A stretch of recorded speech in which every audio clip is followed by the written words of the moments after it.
Hi, and welcome to New to the Scene with Nick, Lance, and Amber. Today, we're going to be reviewing She-Hulk Attorney at Law. Or She-Hulk Attorney for Hire. Or Jennifer Walters. Or She-Hulk Just Jen. Is that what it was called? Or Jennifer Walters Attorney at Law.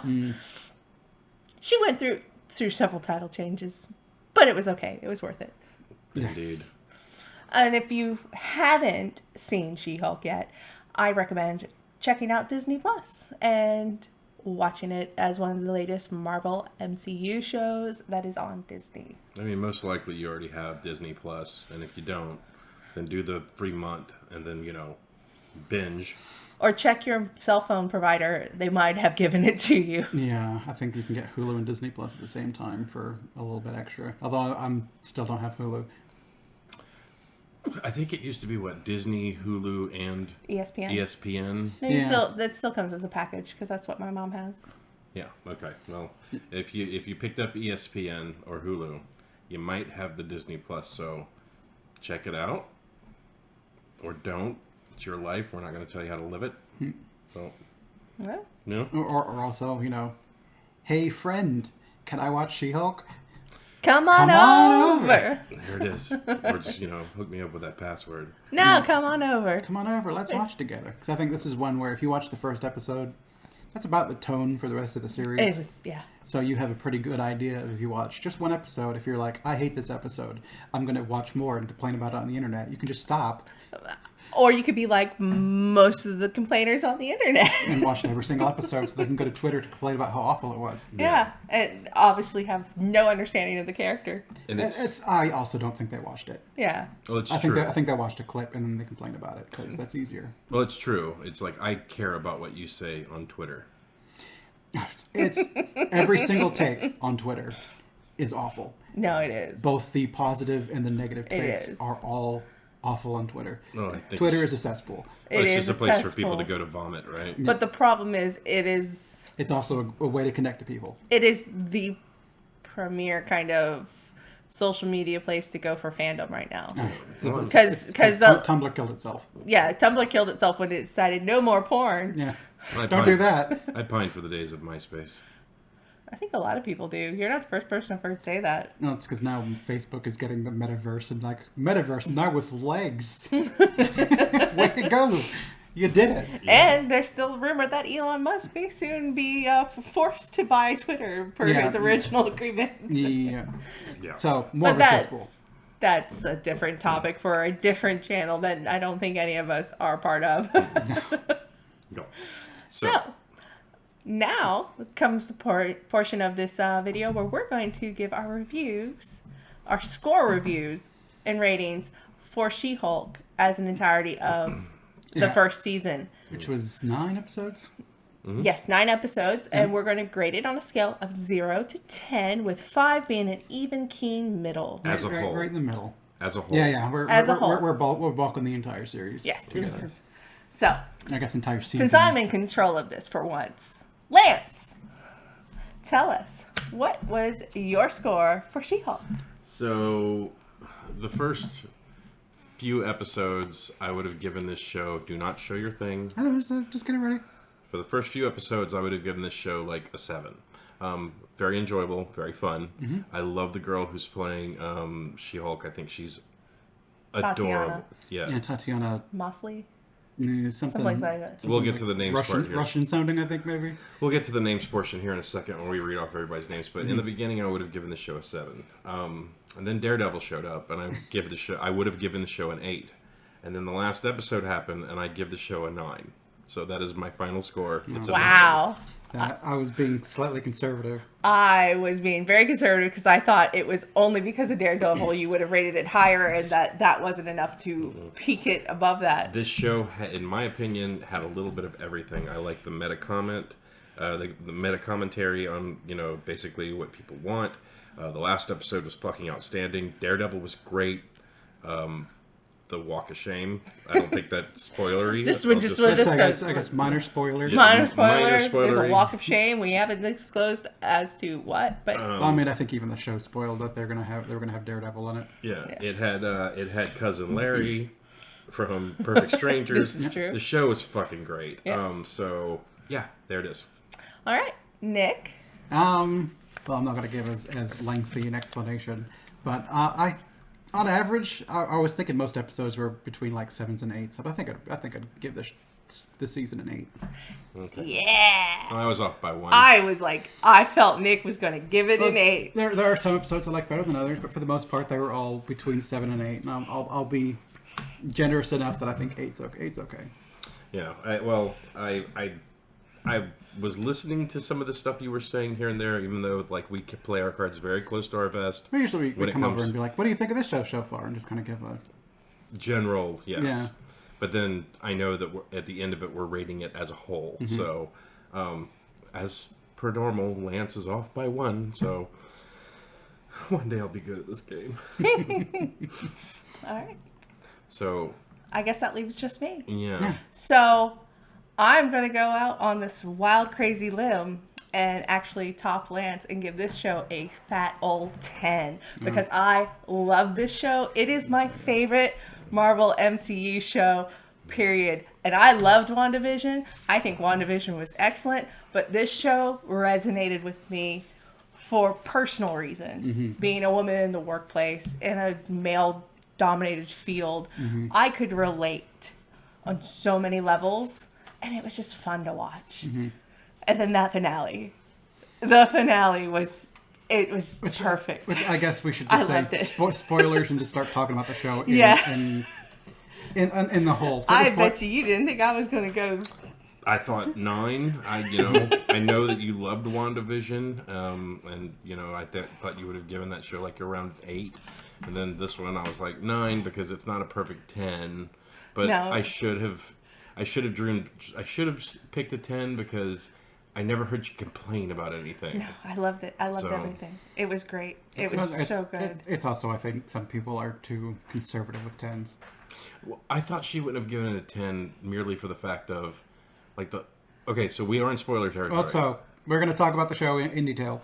And there's a lot of stuff to spoil, so There- be yeah. warned if you've not watched it. So, I mean, at this point in time, listen to people bitch on the internet, where people also on the internet take everything with a grain of salt, I guess. Yeah. Watch an episode for yourself. If you watch the first episode and you're like, this show is dumb, you're probably going to think the rest of the show is dumb. If you watch the first episode and you think it's kind of funny, it's probably going to be the rest is kind of funny. If you go into it and you get offended by certain aspects of it, you might relate to intelligentsia. That's all I'm saying. King Hulk, baby. Hulk King. King. Whatever. Well, it's but it mattered because when I saw like his name pop up, I'm like, is that Hulk Link? No, Hulk King. Okay. Never mind. I did the same thing. All right, so Spoilers. spoiler warning. Watch first episode. If you're out, be out. If you're in, be in, and go from there. I think. And then come back and finish the review. Yeah, So, I didn't think you would give it a 10, merely for the fact that the animation for She-Hulk in the beginning to middle of the season was not great. Oh no, the CGI was terrible, but that didn't take away from the show for me. It was better than it was in The trailers. and the trailers had me worried because I was really Yes. excited for She-Hulk. I like She-Hulk. I only know her. I've never really read many of the comics, but in some of the video games and shit like that. I like being She-Hulk. She's cool. And when the little trailers were coming out, I'm like, man, she looks awful. Oh, no, It no. looks like it's going to be a uncanny valley fest. No, But the first episode it was came the around. hair. And It was the hair. the face too. The hair for me. And I always look at faces, and once they start going wonky. No, for me, it's always the hair because I can't play most video games with long hair for girls Like, because they can't figure out how to properly animate long hair. So it kind of gets like this helmety look that never moves. So and it's like it does it in Mass Effect, it does it in Dragon Age, and then you get the people who make all these mods and they don't really improve on that. No. And I'm not knocking the mod community for those games, but they are indicative of everything I saw in that hair in those trailers. And it's like I can't like that. you would get some of that stuff like in Tomb Raider as well, like the reboot, Yeah. where they tried to animate the hair, but sometimes she moves and the hair hasn't moved yet, and it goes to catch up, and you're like, okay, hair's kind of weird, but I can get over. I guess I've been dealing with dumb hair long enough that I can overlook it. Whereas like plastic face makes me not connect with a character. Well, it's if you can't have if you can't have the CGI convey the emotion in the eyes, then it loses you altogether. And that was my problem with her. Like the animated cells at the end of it gave me more emotional connection to the character. Oh, but the animated cells at the end of every episode were your favorite part of the episode most of the time. I love her on the elevator. I think that picture is adorable. I think the face she has is just absolutely adorable. They have so many Easter eggs in those animated cells. It's great. But yeah, that's where I figured you would have had a problem with it. Now the last episode, all the CGI was on point in that episode. Everything looked great.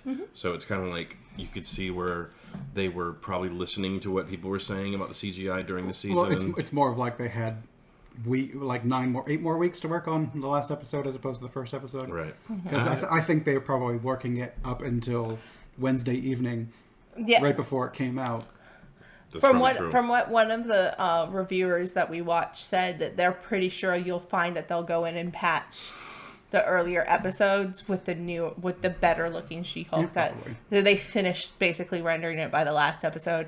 So we might get, if you go and rewatch it, you might see that the CG is touched up. I wouldn't be surprised. 'Cause I mean, you look like Bruce Banner and he's fucking amazing, like as the Hulk, because they've had Avengers and Avengers 2 and Avengers 3 and 4 to kind of hone that model in so they could just be like, here's the Bruce Banner model.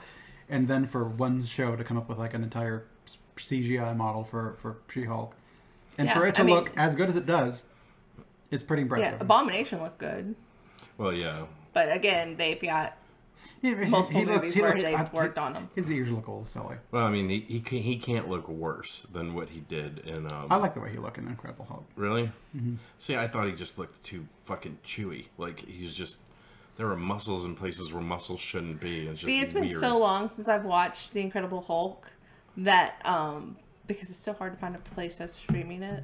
Okay. I mean, if you really want to watch it, I've got it on I'm sure we have it somewhere. But all I have is memories of him looking like Doomsday and he's Batman v Superman. He's very bony. And that's what I remember, is like him and Doomsday looked very similar. I would agree with that. So I mean, General Zod, because that's who Doomsday was in Batman v Superman. Spoiler. If you actually are one of the 3 people who like that movie. So I'll there's say a lot of people who love that movie for some reason. So to me, can't account for taste. So to me, Abomination looked like Deep Sea King from One Punch Man. I can see that. Because he has the big finny ears or whatever. And the heart nipples? Yeah, well, not necessarily the heart nipples. But, that's flavor. I guess Google Deep Sea King for One Punch Man. Yeah, so that... Because you're not getting that image. It's not going to show up on our little camera. Yeah, well, it's... Well, no, and we're not to the point where we're editing it footage for you. Sorry, people. Yeah. Sorry, Amber, for your viewership. This is a glorified podcast at the moment. Yeah, so, just...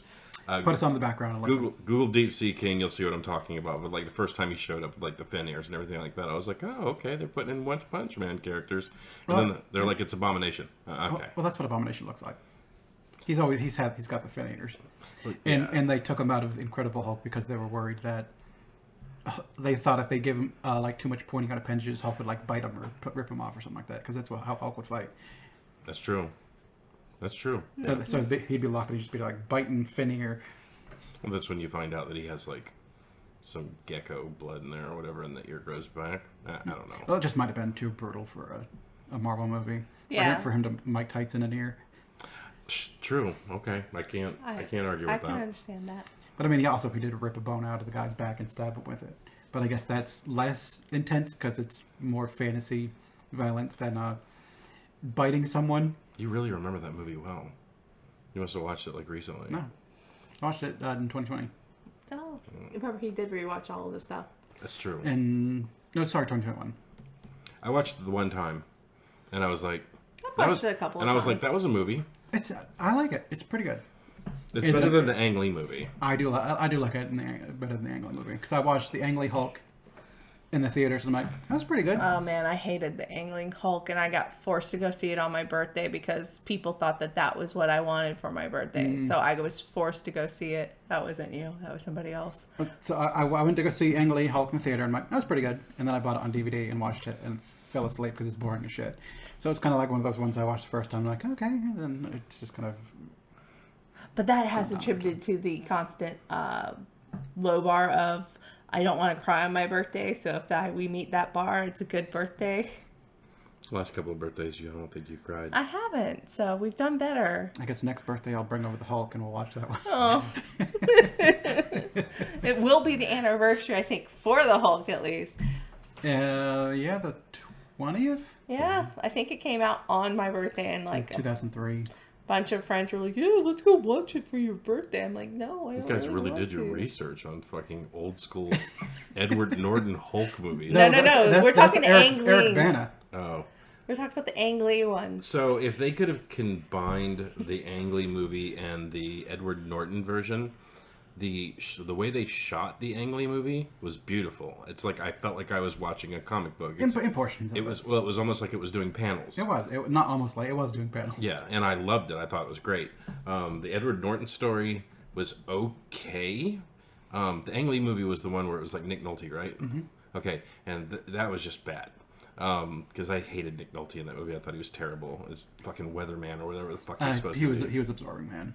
Okay, it was bad. Because he would touch that thing, and it was like that one scene where he had like his hand on the chair, and it became like that metal thing, and it was like going through it and shit. And then he like absorbed the lightning, and he absorbed the water, and all that. He was the absorbing man. And he became weatherman. Yeah.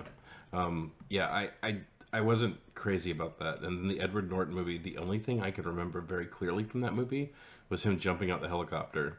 That was good. And he was like, oh. And then he splatted, and I was like, that's amazing. Well, That was great. another thing in that movie, that the teacher in the Spider-Man movies is in the Hulk, and is in the Incredible Hulk. When Edward Norton like bribes his way in with a pizza to the old Hulk, Lou Ferrigno, and then he goes in and sits down and does his research. There's a little kid that he looks across the room and holds up like a pizza, like toasting with pizza. That's the teacher from the thing. Yeah, and they have confirmed that it's the same because the movies are the same. That the Spider-Man's teacher was that guy. They've confirmed since it was the same actor. It's Guilfoyle from. So since we're talking about it, I'll just go ahead and tell you who we're talking about. So his name is Martin Starr. He plays Guilfoyle in Silicon Valley. I just remember it was Guilfoyle, even though I didn't watch Silicon Valley. But It's just nice to know that guy's got range, because in Silicon Valley he talks like this the entire time, somewhat emotionless, and he never really like gets into any kind of like upper ranges. I feel attacked right now. See, you just laughed and smiled. That's more than his character did in that show. Dick. But yeah, I thought it was funny that now Disney is doing kind of what they're doing with so when Disney bought Star Wars, and they were like, we're taking all the expanded universe and we're just throwing it all away, and nerds everywhere went, fuck, I read all those books for nothing. And now it's like they're picking and choosing what they want to bring in, which is what I knew they were going to do. Now it seems like Marvel's kind of doing the same thing. Now they've been buying up all the properties. It's kind of like, well, we have Daredevil. Well, we could reboot it, but people really love Charlie Cox. Okay. Well, in this, when they do the Daredevil reveal, what makes me feel like they're going to take exactly from the Netflix show is not only the fact that they took the same actor, but they used the theme song when he was like, I'm Daredevil, and they did the theme song in the background. Like, I honestly feel like we're going to see Foggy again. I hope so. I love the Foggy and Which Daredevil. means that John Barenthal's out there somewhere as the Punisher, possibly. Maybe, but I mean, we don't know if this Daredevil, like the Netflix Daredevil, is the same universe because they're pulling the universe stuff too. It could just be that this Daredevil looks the same as that Daredevil. So it could be exactly the same person, or we don't know. I mean, so I made the joke, I made the funny that like he actually went in there and was representing a really rich person. I looked at Amber and I said, so the Netflix for universe is not this universe because he's actually representing someone who has money. So it's like, so this is definitely not the Netflix Matt Murdock, and then later on he does the thing about one for them, one for me. You know, gotta keep the lights on. You do the big cases to keep the lights on, and I was like, okay, it could possibly still be him. So, I mean, even in the first, I've been rewatching the first season of Daredevil, and they defend someone like when what's his name comes in and slaps down the check to be like, defend our person, and then Matt Murdock finds out he's guilty and knows who Wilson Fisk is, so like, yes, we're going to defend him, to the point where they even got him off. So I mean, they took the big paycheck to get a criminal off. It's just, then Daredevil went and beat the shit out of him. That's what you do. Yep. That's what he do. Well, I think that was also the part where he was like, "Did you really do it?"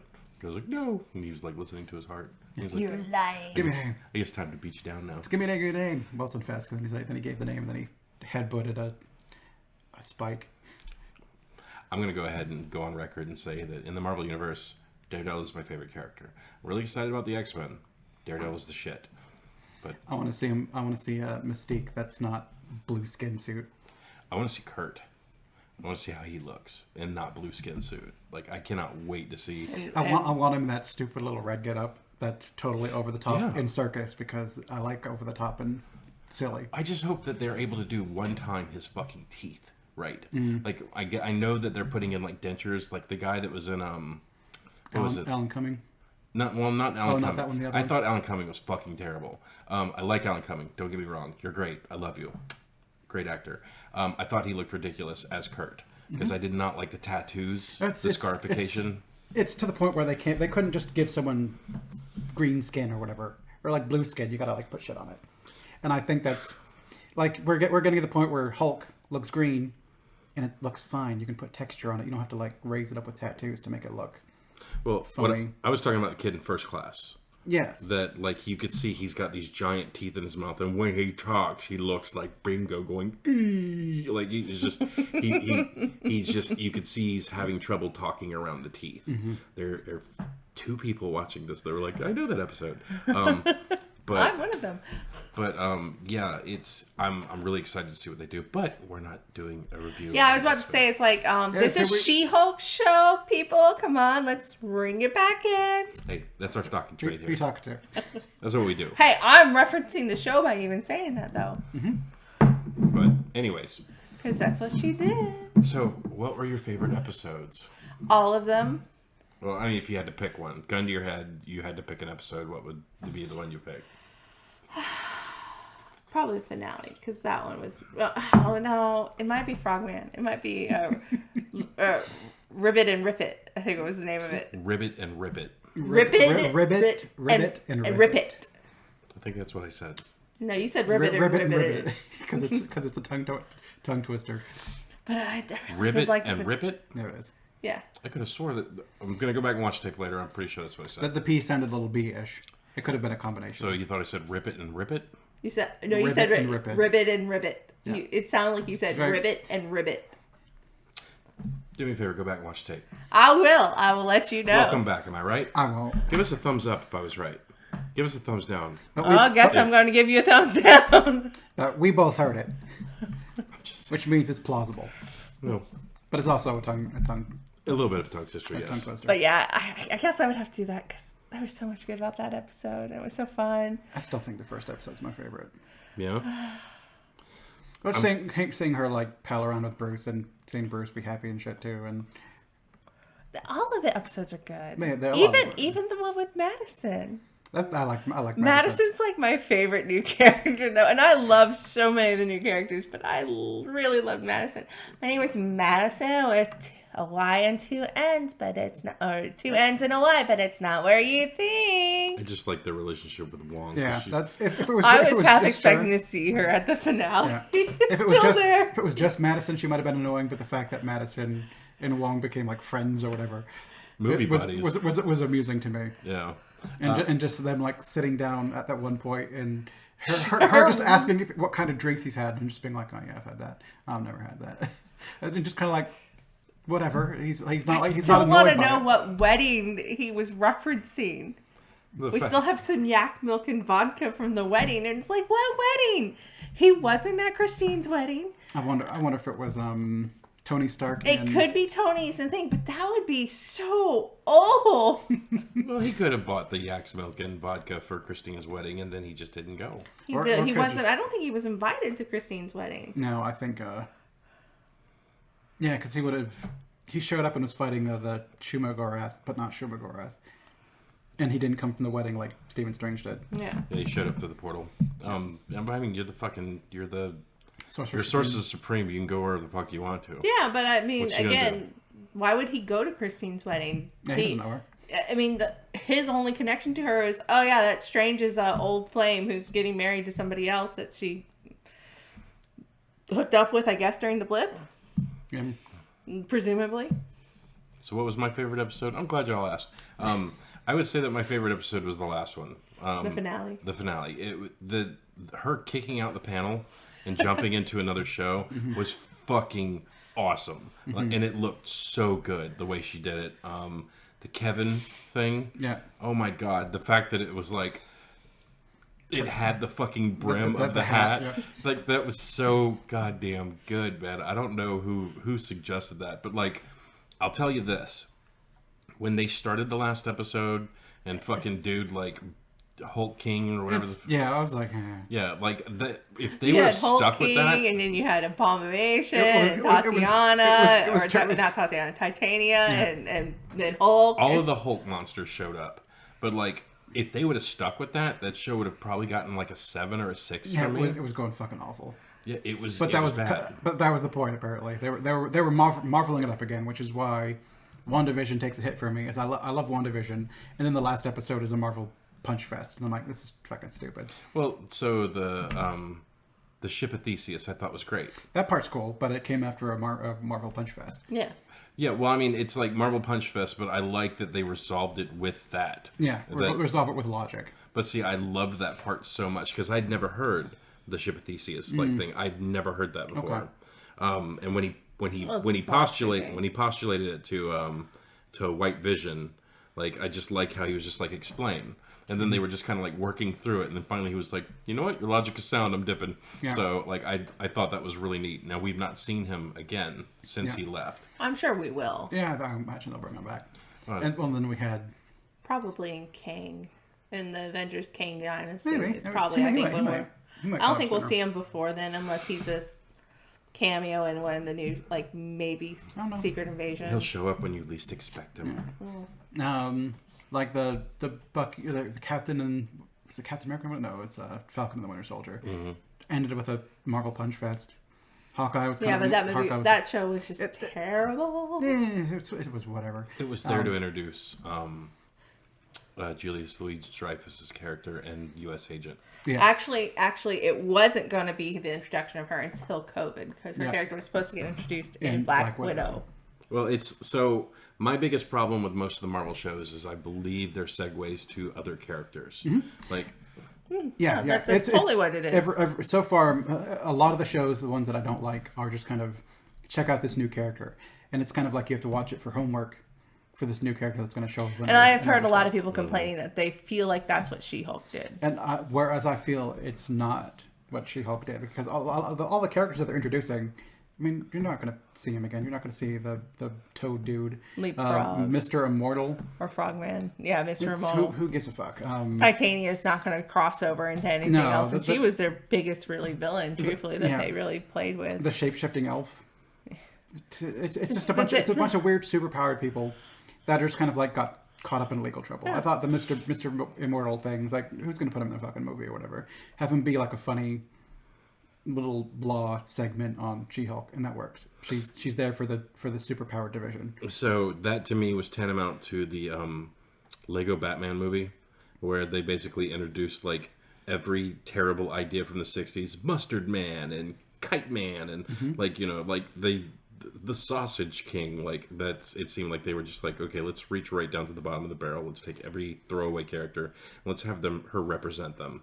That's what it kind of felt like to me. But it was I loved the episode with the elf lady with the Oh yeah, she was funny. yeah, she was hilarious. And she had like no forward planning whatsoever. Walk out, like they walk out of the room, and you immediately walk back in and try to walk back everything that the person just said. So I changed my mind, and I think that we should actually just call this a day. And then when they're like, "Oh, it's you," and she just immediately started cackling and turned back into herself. Like, you are the worst shapeshifter ever. Like after she No, talks, she's having fun. That's the best after she part. talks to like what's his name, Pug or whatever, and then she walks out of the thing and just kind of like is sexist to all the women folk, and he comes out and he's like, "That's not even close to me." or whatever it was. Yeah, like there was a lot of stuff in the show. Pug is, I think, actually like my favorite character they introduced. I love He's Pug. pretty cool. He's super chill. I just loved him. Like he was my favorite character of the whole show. Like I mean, she's not even like Lady Thor, like completely sucks. And even if she was a guy, I'd still say the same thing. And he's like, yeah, terrible. And she's like, get meaner. It's just like the way his delivery of the lines are so good. And I can't remember where I've seen that actor before. I think he was in Arrow, wasn't he?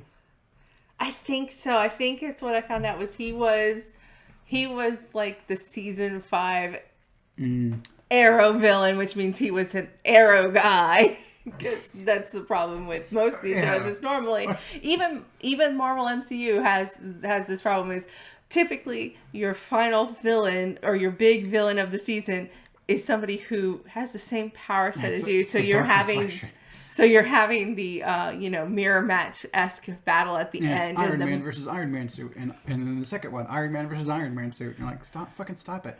So they put Iron Man versus the Mandarin. Just kidding, it's this Mandarin. You're like, no, fucking stop it. And just kidding, there's still Iron Man suit he's fighting. Yeah.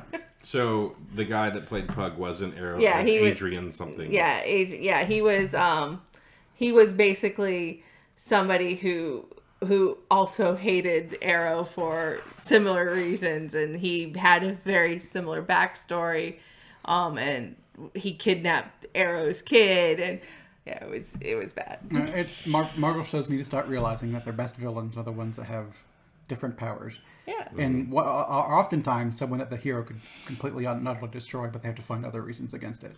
Like that's the reason why the Jessica Jones show was so good. Is she could beat the crap out of Kilgrave, but he's so like ingrained and got so much intricate webs weaved that if you just go and beat the crap out of him, all this awful shit's gonna happen. So you've got to try to outthink him. So I agree with you, but like, because I've always said that one of my favorite shows back in the day was The Flash that came on CW. It was really good. That Grant Gustin's guy, I thought he was great as Barry. The first 3 seasons of that show, it was Speedster, Speedster, and Speedster, and I was like, why do they keep doing that? You don't have to have the same fucking powers fighting the hero. Then the next season they did Super Smart Guy, and it was fucking bad. Horrible. But I mean, it all depends on the writing and the characters, and it's hard to, for anything DC, in order to make anything challenging, I guess is the right word, that's not a mirror match for those characters, is you have to basically introduce a new god level character. So the person has to, and I'm sorry, if you're going to bring in somebody who's god level intelligence to combat the super speedster and all of the ridiculously overly smart people that he works with in addition to himself, you're going to run into problems writing that. Well, they did the Quicksilver thing in one of the episodes where, like, I've always loved Quicksilver's backstory. Instead of him having a superpower that makes him super fast, he's just so fast that everything around him is slow. So, like, Barry is experiencing the world in real time, can talk to you in real time. Quicksilver has to sit here and watch you go, and then He's talking to the fucking sloths from Zootopia the entire time. That's why I liked him in X-Men Evolution. Did you ever watch that cartoon? That was a great cartoon. I don't think so. Because Quicksilver's always like, yeah, let's go. Everything's so slow. And he's just kind of zipping around and being super quippy, talking really fast. Yeah. So they did it and just super impatient because everyone's so slow. So I hated him back in the day because his character was always a dick. It's because he's a dick because he's so pissed off because nothing's moving at the speed that he needs it to. See, I didn't know that. And after they explained that to me, I was like, I get it. I understand now. That was one of my favorite comic books in X Factor was Forge was taking over the government liaison position from Val Cooper. I think Val Cooper was her name. And he was questioning Havoc about why every single person was needed to be part of the team. And he was talking about Quicksilver, and they brought up his rough personality, to put it mildly. And that basically was one of the things that they brought up, was the fact that everything moves so slow for him.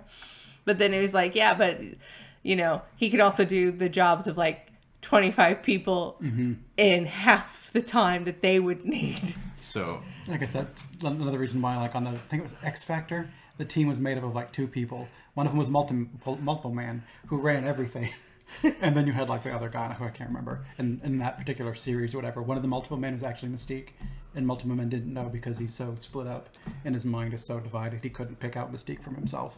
it's like, man, every time I talk to you, it's like unfamiliar. It's like it's kind of refreshing. I like this version of me. I love multiple men.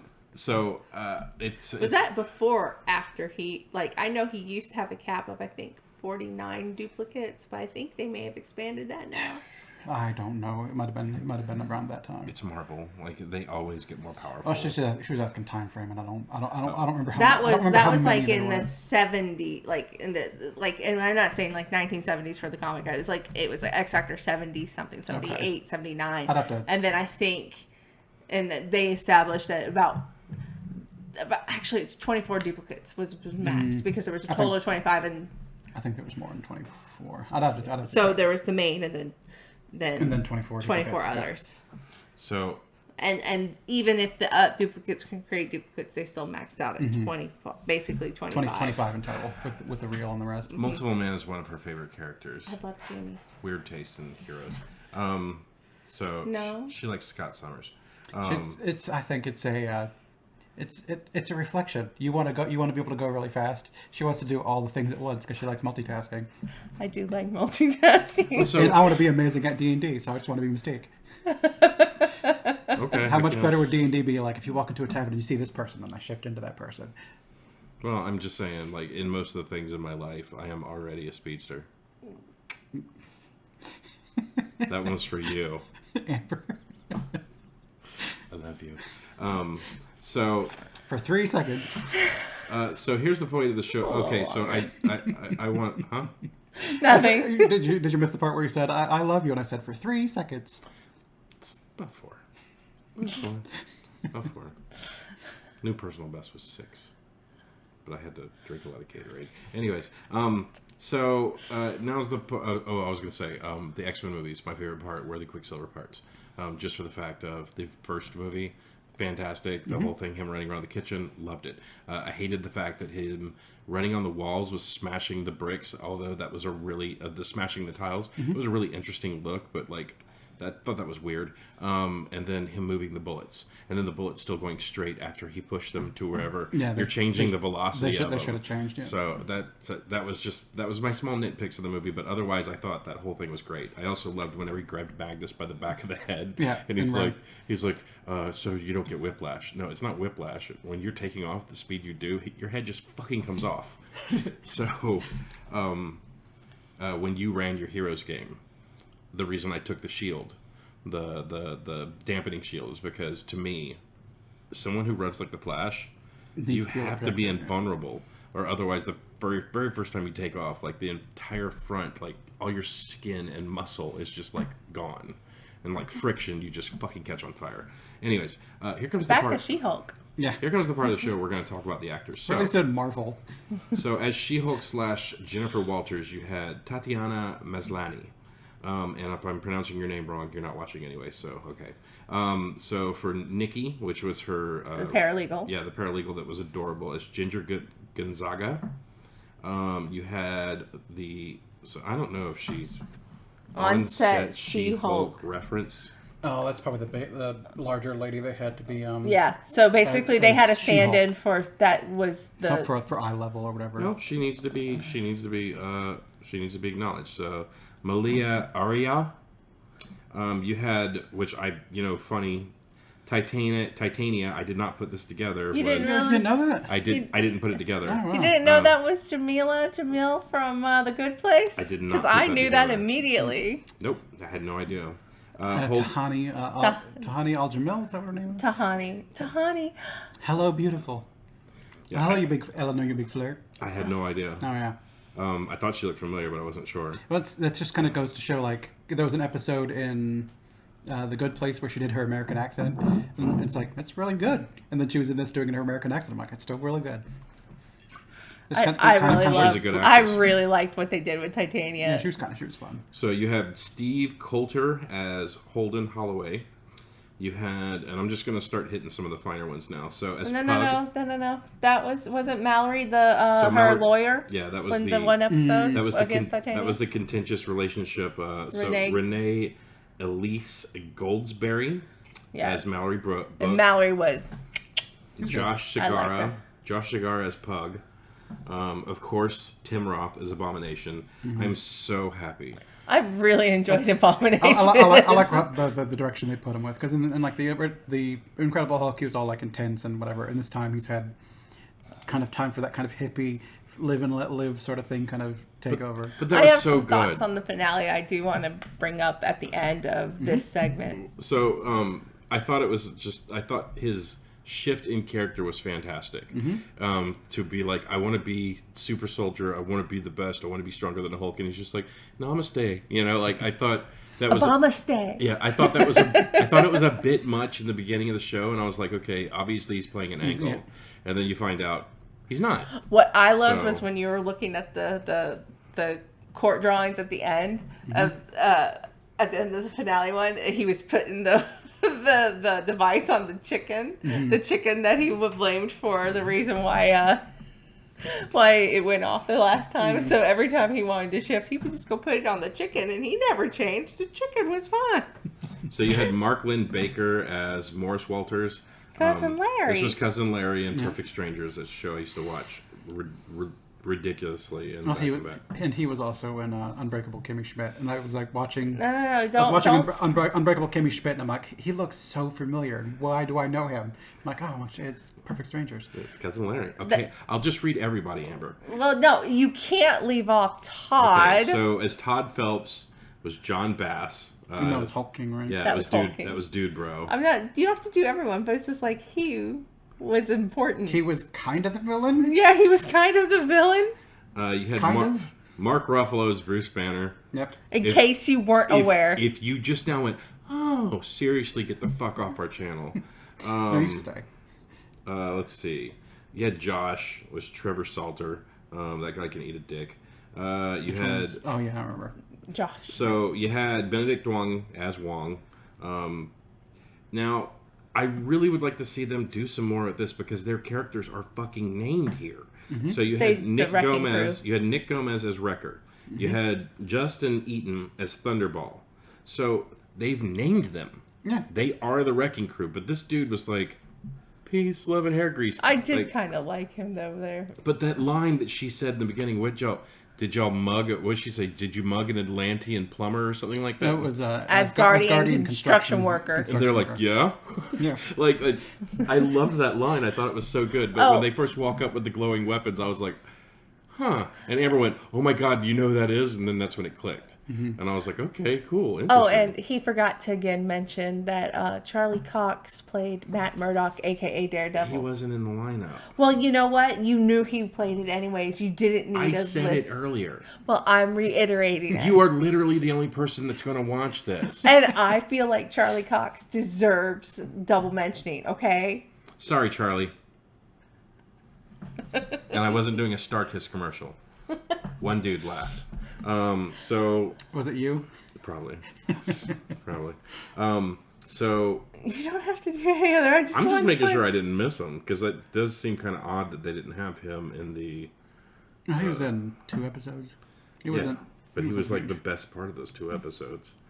So I didn't say it earlier. Let's just go ahead and get into the gush of what we thought was great. Was there So- something so I about want- Abomination? Is that what it was? Was that what it was about? No, it's the finale in Okay, general. okay. There's we were talking earlier about the cesspool that is Twitter. Yep. And I was seeing a bunch of people complaining about how the finale went. Because apparently they weren't aware that She-Hulk breaks the fourth wall entirely. Oh yeah. And often. And And in bef- manners that happened in the TV show. Yeah. And before Deadpool. Yeah, and that she has a history of confronting her writers and creators directly in the comic books. As do Spider-Man, because there's that one like animated TV show where Spider-Man, one of the Spider-Verse ones, one of the ones was an actor that played Spider-Man, and he got to take Peter Parker to go meet Stan Lee. And the last episode has Stan Lee swinging around with Spider-Man, and in several of the Fantastic Four episodes, they go and meet Kirby, like Jack Kirby.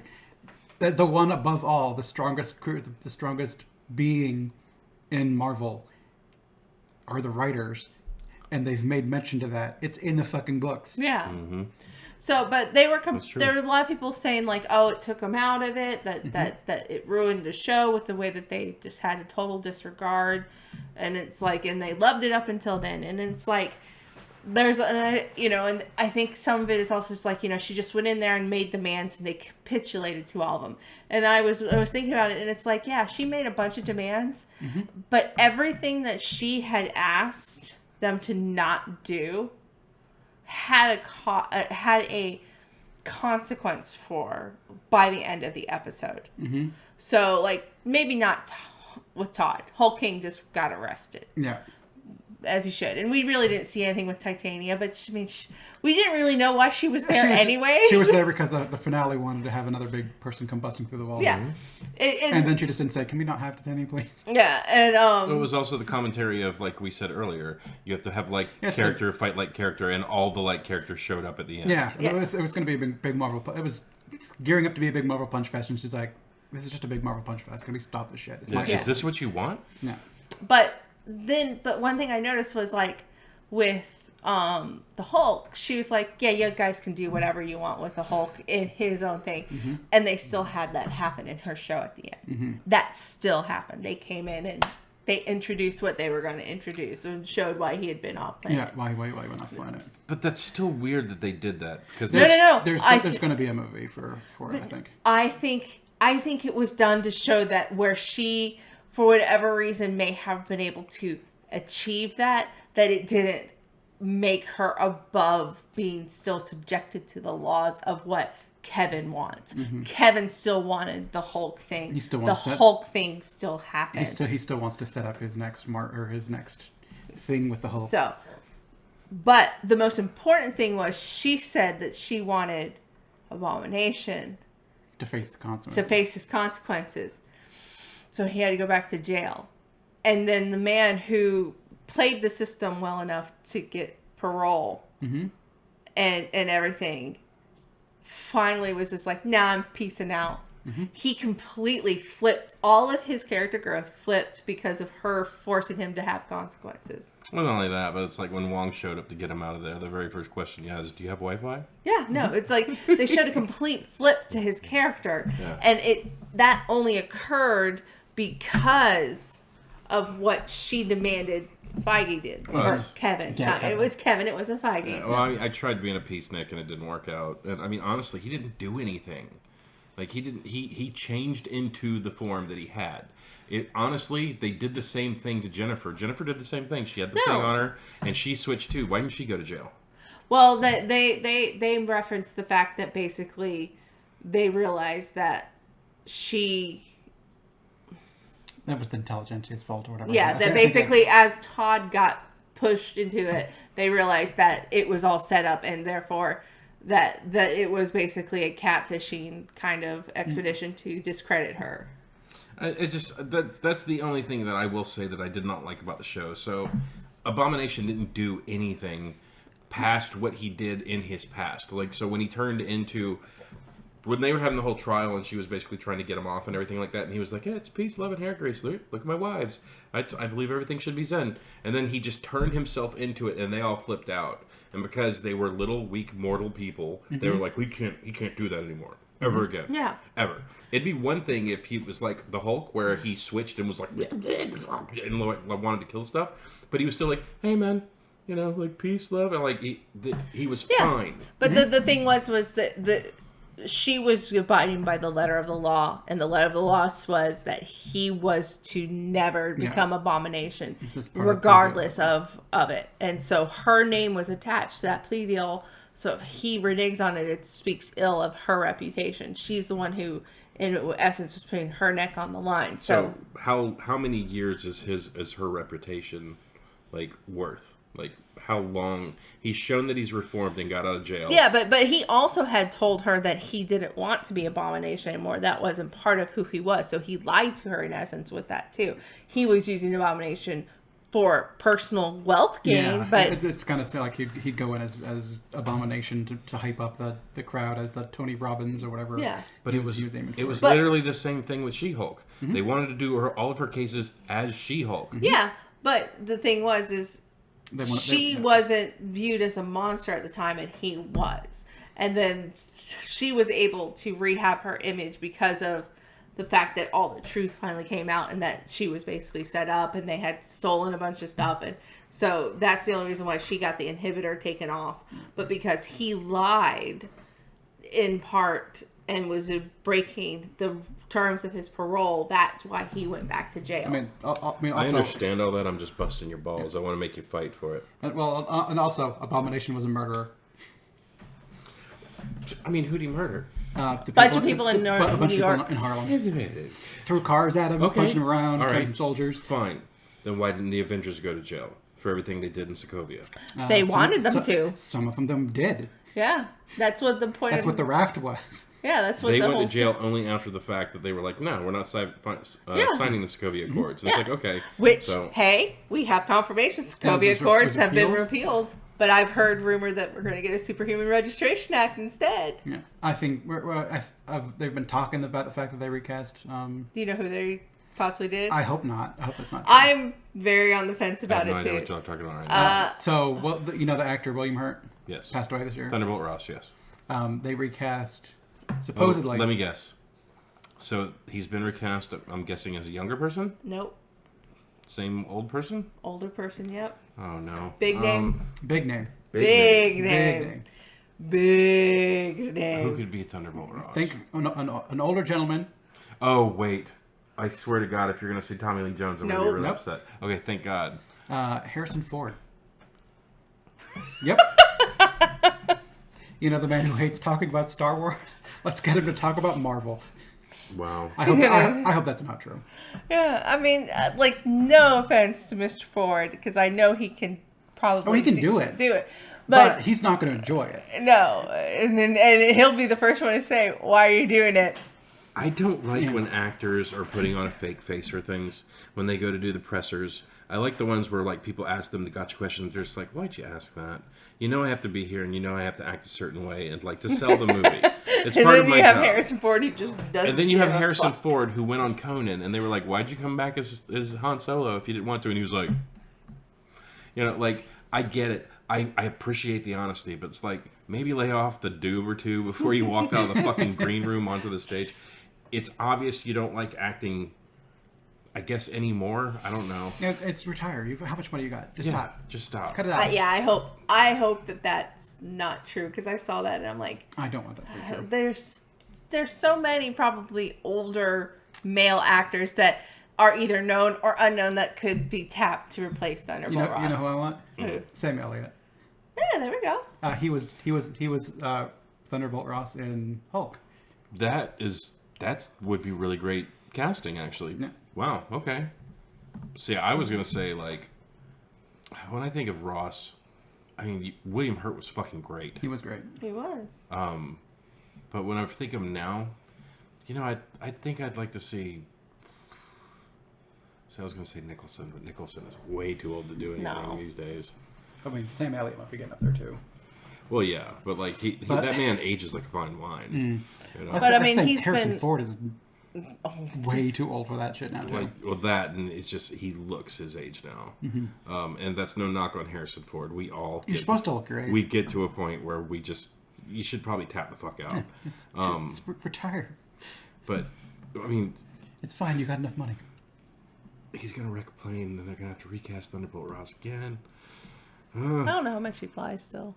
I don't know. After that last one, hopefully not a lot, but Oh, I know. They can get Alec Baldwin and give him a gun. okay. Sorry. Bad joke. Okay, that was bad. Stick out your hand. Bad Amber, stop it. Anyways, That was very tragic, and I shouldn't make light of it. but But I have a very poor sense of humor, we and I we apologize. still don't have the whole story on what the fuck's happened with that. So, Yeah. Because I'm sure he didn't walk on set and being like, I'm going to shoot a bitch. No. It was a fucking accident. It was an accident, but that's why I'm making a joke saying that he intentionally did it. It's unfortunate, but I think he got raked through the fucking coals like way harder than he should have. But Well, that became he became was- political. It became political. If he was an actor, it would be one thing, but he was also a producer or whatever. He had authority on this. and on set. he's an outspoken political yeah.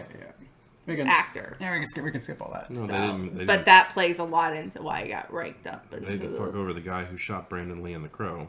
You know, Yeah. that guy just quit acting after that. So, anyways, this show was phenomenal. It's good. The acting was great. The Vongers, I loved that. My favorite moment in the entire show was fucking Daredevil falling out of nowhere, just like into the fucking. Amir. Hey, Yeah, that's because she wanted him back. yeah, I thought that was because she fantastic. smashes things Yeah. like Matt Murdock. Yeah, I liked that, like, when Daredevil was fighting She-Hulk, he was winning until she did, like, her little Sonic thing, and it just, like, blew his ears out. yeah. That was great. She just walked right up and took his fucking helmet off. Yeah, I know. Doo-doo, like pulled it right off.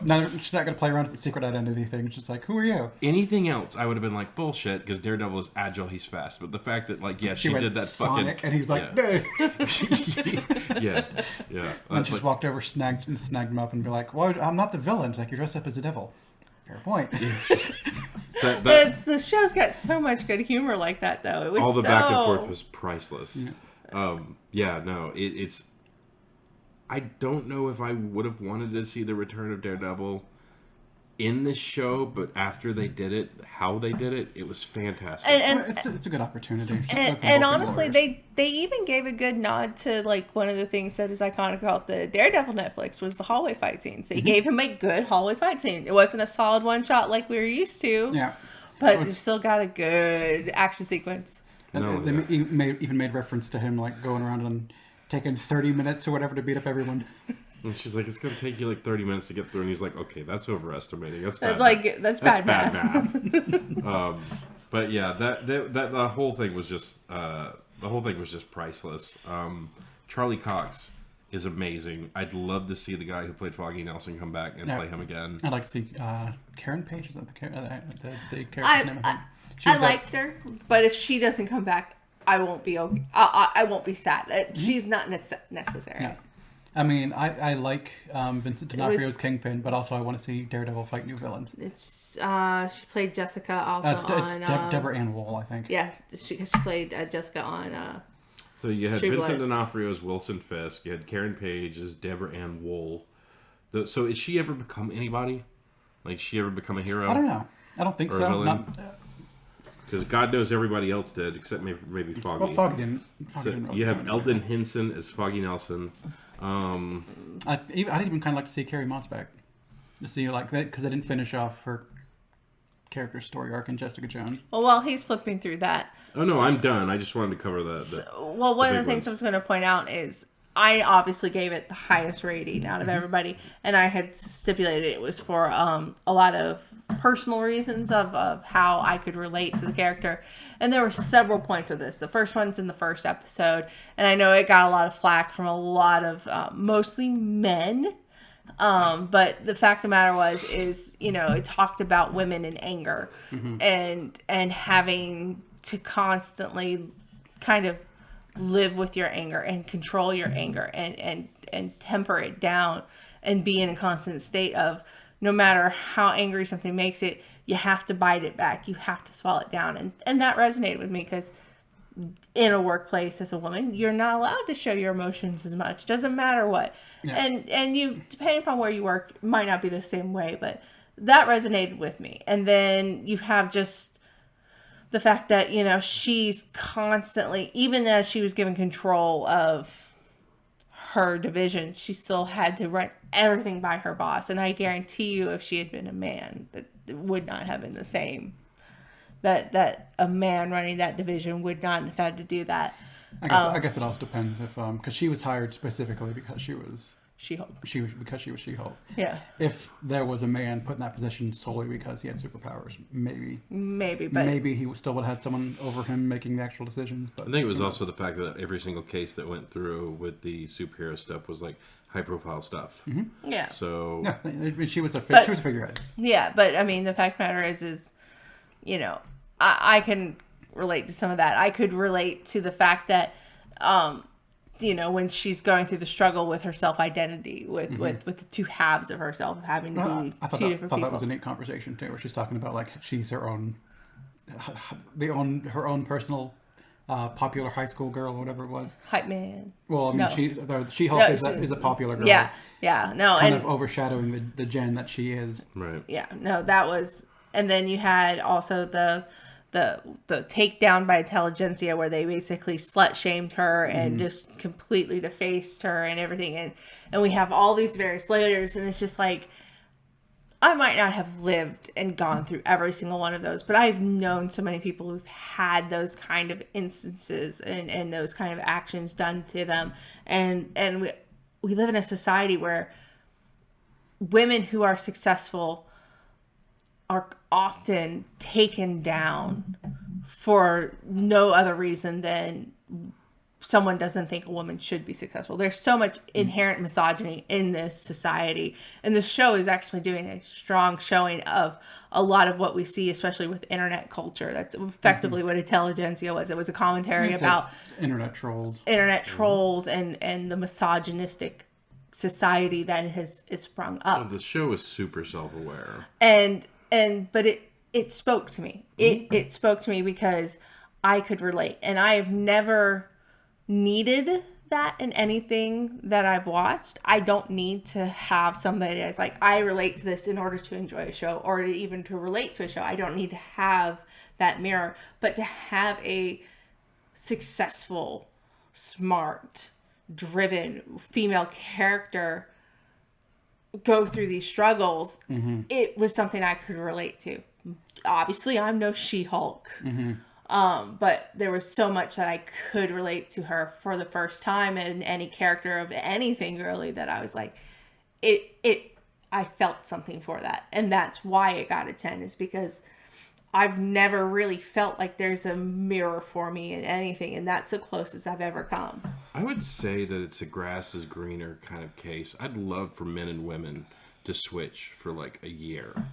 And like, do you get to have my cramps and my constant bleeding and my... I have a 2-year-old stomp my nuts at least 3 times every night. I will trade that for the cramps. 3 times a day. I will trade that for the You cramps. only say that because you don't have nuts right now. You've never felt my cramps.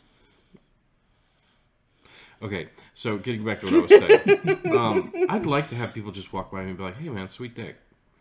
That'd be pretty good. I gotta, you know, because like as a guy, I don't get compliments. Ever. No one ever was like, hey man, you're looking good today. Like, no one ever says that. If someone walked past me and just said, smile, yeah, I might punch them in the mouth for that because, you know, fuck you. If I want to frown, I'm going to frown. But, you know, like, people don't talk to me that way. I don't walk around in fear because it's like, I'm not walking around with a gold brick between my legs. You know, like, it's I'd like the shoe to be on the other foot just once. And I'm sure you could agree with that because there are a lot of things that women have to put up with in the workplace and everything else like that. But like, I don't like being the guy at work where they figure I have all the answers because I don't. And I don't like being looked at that way. Now, as far as like making more money than women, we've got 2 people at my work that make more money than me. And they've been there in less time. But that's just systemic issues of where I work.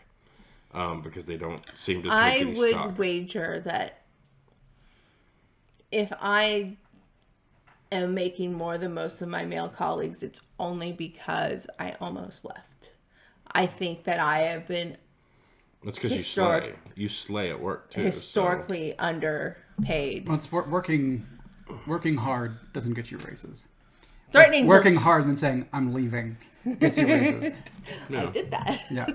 Yeah. But if more people but I mean it's a are proven just happy at but it's a proven fact. If you take 2 resumes that are identical and you put a male name on one and a female name on the other, and they were both to be given a job offer, the male one, they've done studies, will be given a higher offer for starting pay than a female one.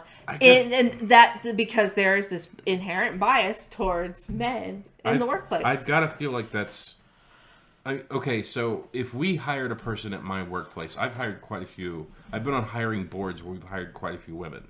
I have no say in what we pay them. Yeah. So it's always comes down to human resources, basically putting out that beginning offer. So like, are 70 and 80-year-old people running human resources still to this day? I would guarantee that there's a chart that they for you work in the public sector, and there's a chart, and they're like, they're going to be paid this, and whether that chart has a gender line on it, probably not, because it wouldn't. So maybe it's not as prevalent there, but they may be more prone to offer the man the highest level range in it, and he would obviously, he would demand it or higher than that, and they'll give him the highest. Where a woman might say the highest, and they would offer her mid, and she'd still take it. Maybe. And part of the problem is women accept the lower offer. And maybe that's why I have a different take on it, because when I got the job, when it came up, it had a range of this to this, and I was told from the get-go, you take the lowest.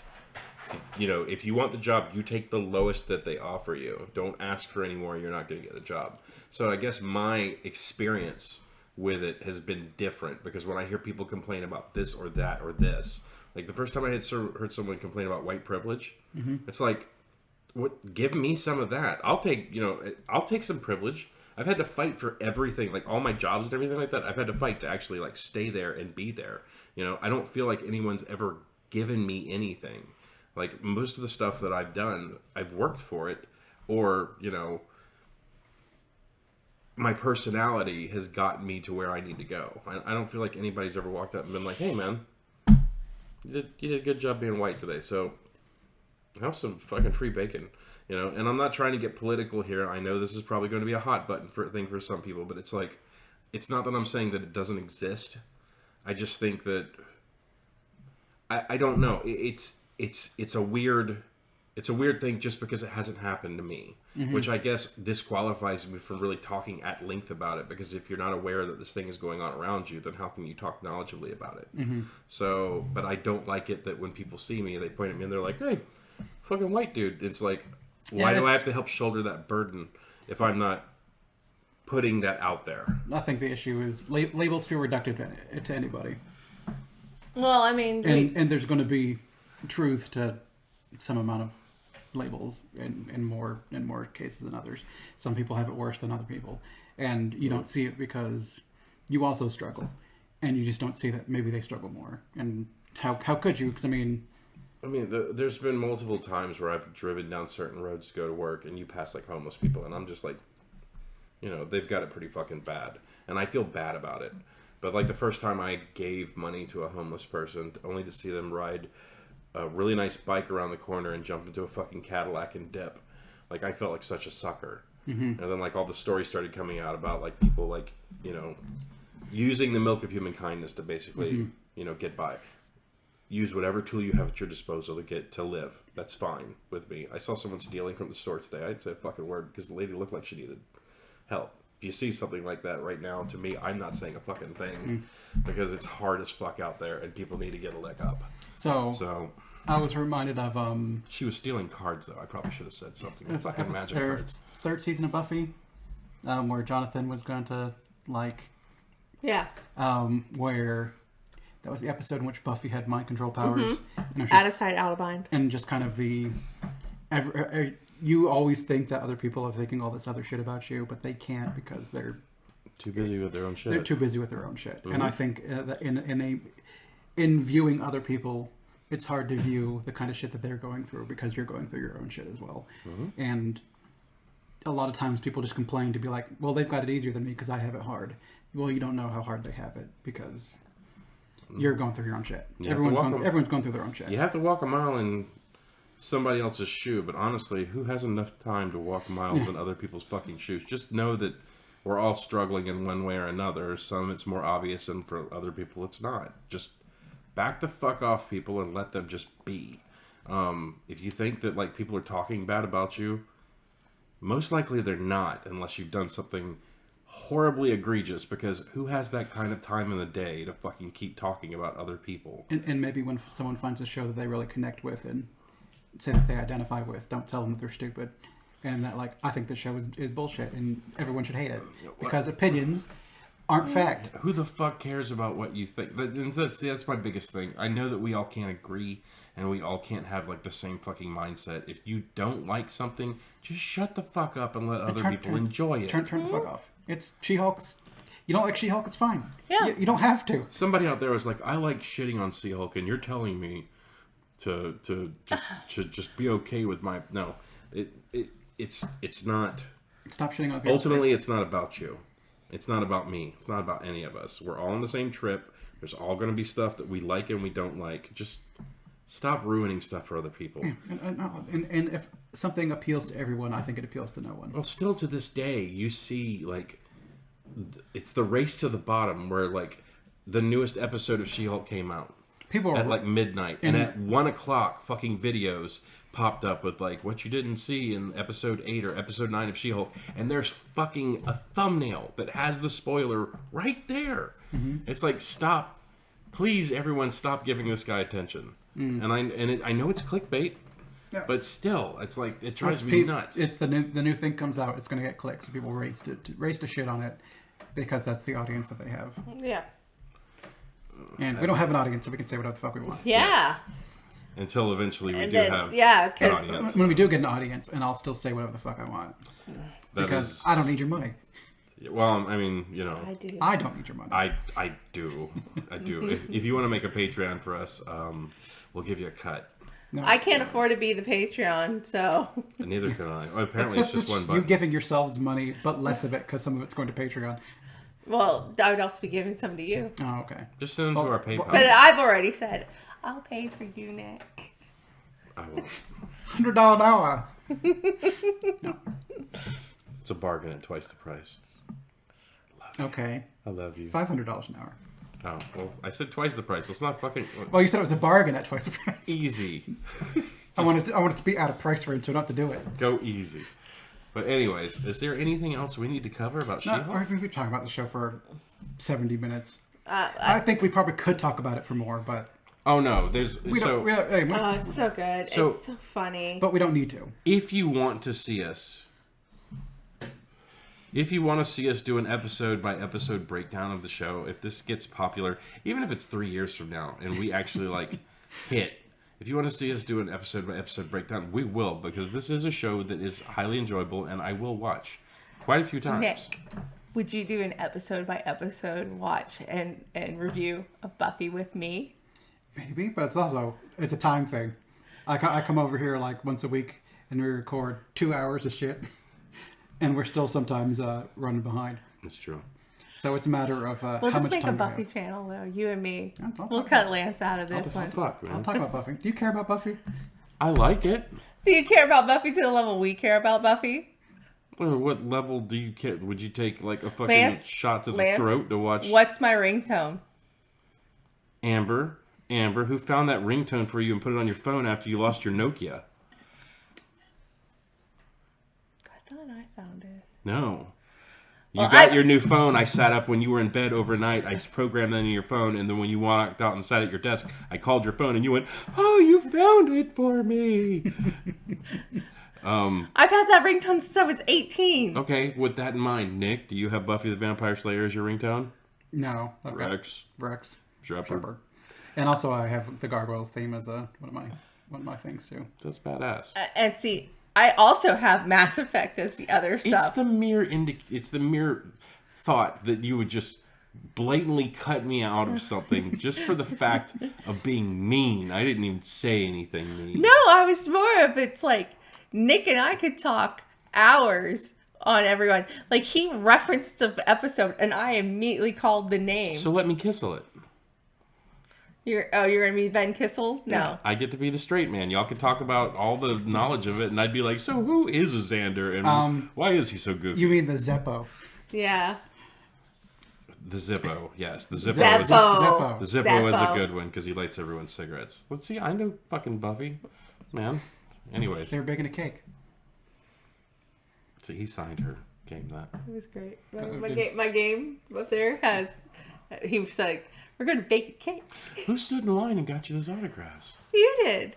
But you also, but again, you know that Buffy is like She-Hulk is something I could watch as frequently as Buffy, and I could watch Buffy all the friggin' time. Like, the only other show other than Buffy that I would watch as frequently would probably be Fake Doctor.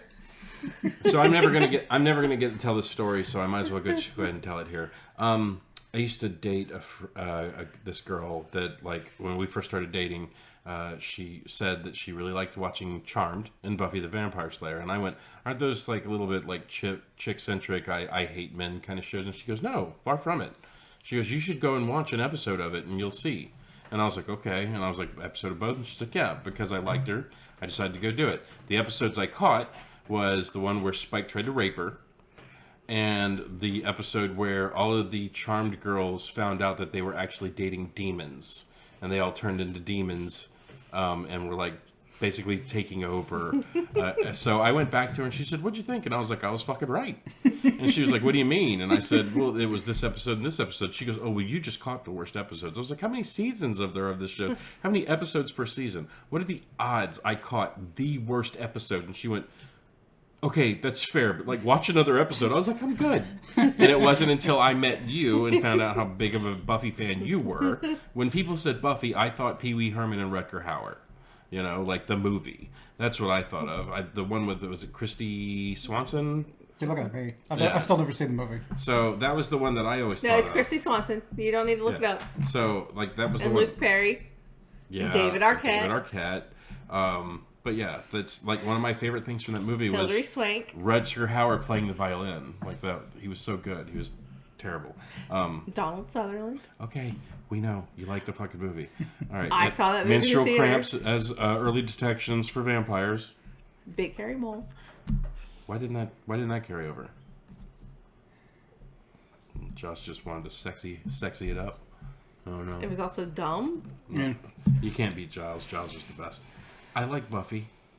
Are we done? Boycott the series if they do that and they don't have me. At least tell them to let me kiss a lip. But what he didn't do was to finish his story was that he agreed to watch Angel, because I was like, he had told me this story and I was like, well then let's watch Angel and I'll watch The Shield, because I was like, Angel is going to be more gray, it's going to have the male centric cast. So the first season, so then we were watching it, and then he happened to catch me watching Once More with Feeling. That's one of the best episodes ever. And then he's like, okay, I'll watch this show. They got the mustard out. Once More with That was Feeling is great. what got him to watch Buffy. It was fantastic. But to this day, I remember blowing everybody's mind when they brought up Trogdor, and I had never watched Strongbad, and I go, Trogdor the Burninator. And they were like, how the F do you know that? It's like, Buffy? Because season 7. Sweet was the best bad guy in Buffy. But we made a deal. I would watch Angel if she would watch The Shield. And it was good for both of us because we liked both shows very much. And then I went back and watched Buffy because I liked Angel. Because I think I started having questions like, so why does he know this? And she's like, oh, well, it happened in this season where these two got... and I was like, okay, so apparently I just need to go back and watch this show. And it wasn't terrible.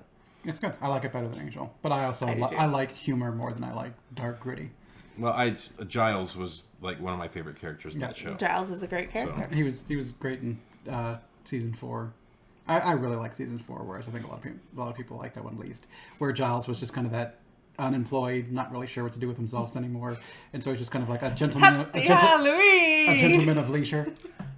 Okay, I don't remember. I remember that. You also have like the beginning of, I think, the 5th season where like he finally discovers what he's going to do with the magic box and he buys it.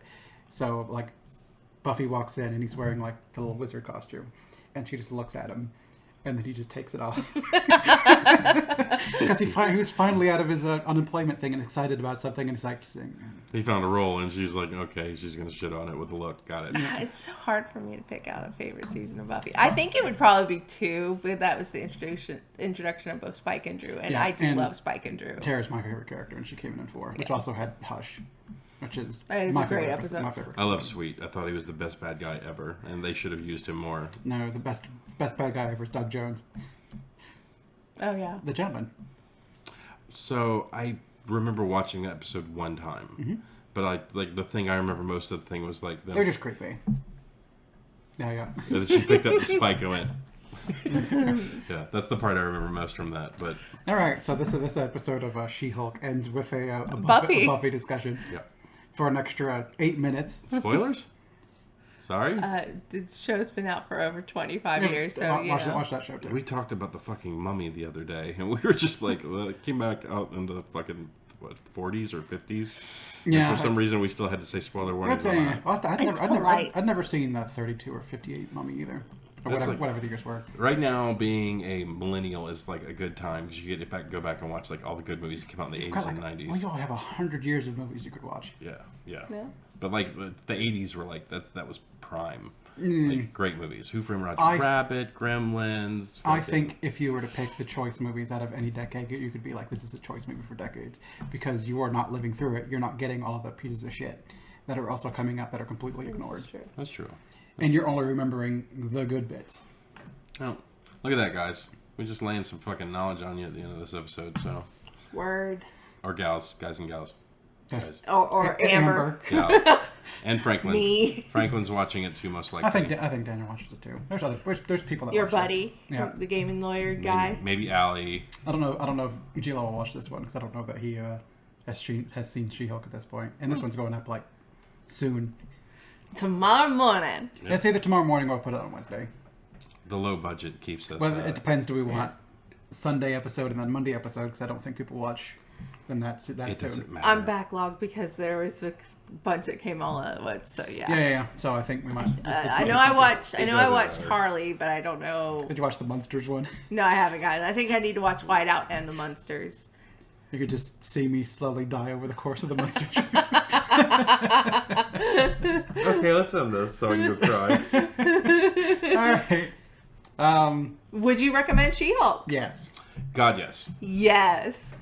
But like I said at the beginning, if you watch the first episode and you're not into it, it's corny humor. It's meant to be corny. Yeah. It's and just that's the point of it. just Google things you need to know after watching She-Hulk, and you should be good if you have no sense of humor. Screen Crush does an excellent job breaking down the episodes and showing you things that you might have missed, and that guy's just like he's entertaining to watch too. So if you want to have fun references or whatever. Yeah, if you can't stomach watching the show, maybe do that.